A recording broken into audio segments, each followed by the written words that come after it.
അട്ടപ്പാടിയിൽ ആദിവാസി യുവാവിനെ കെട്ടിയിട്ട് മർദ്ദിച്ച കേസിൽ പ്രതികളായ 2 പേരെ റിമാൻഡ് ചെയ്തു. ഷോളയൂർ സ്വദേശി മാത്യു, ആലപ്പുഴ സ്വദേശി വിഷ്ണുദാസ് എന്നിവരെയാണ് 15 ദിവസത്തേക്ക് റിമാൻഡ് ചെയ്തത്. Google VS ചേർന്നുണ്ട്. ഗൂഗിൾ, മധുവിന് ശേഷം ഇതാ വീണ്ടും ഇത്തരത്തിലൊരു കാഴ്ച അപമാനകരമാണ്. ഇപ്പോൾ എന്തായാലും ഈ പ്രതികളെ റിമാൻഡ് ചെയ്തിരിക്കുകയാണ്. എന്താണ് കൂടുതൽ വിവരങ്ങൾ?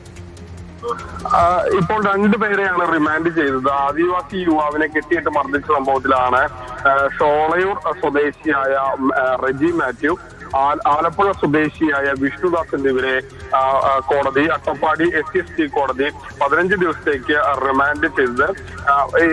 മണ്ണാർക്കാട് പട്ടികജാതി വർഗ പ്രത്യേക കോടതിയാണ് റിമാൻഡ് ചെയ്തത്. കാരണം ഒരു വിഷയത്തിൽ ഗുരുതരമായ സംഭവങ്ങൾ നടന്നിരിക്കുന്നു, അന്വേഷണം വേണം എന്നുള്ള എന്നത് ചൂണ്ടിക്കാട്ടിയാണ് കോടതി ഇത്തരത്തിൽ 15 ദിവസത്തേക്ക് ഇരുവരെയും റിമാൻഡ് ചെയ്തത്. ഏതായാലും കൂടുതൽ പ്രതികളെ സംഭവവുമായി ബന്ധപ്പെട്ട് ഇല്ല എന്നുള്ളതാണ് പോലീസിൽ നിന്നും ലഭിക്കുന്ന പ്രാഥമികമായ വിവരം.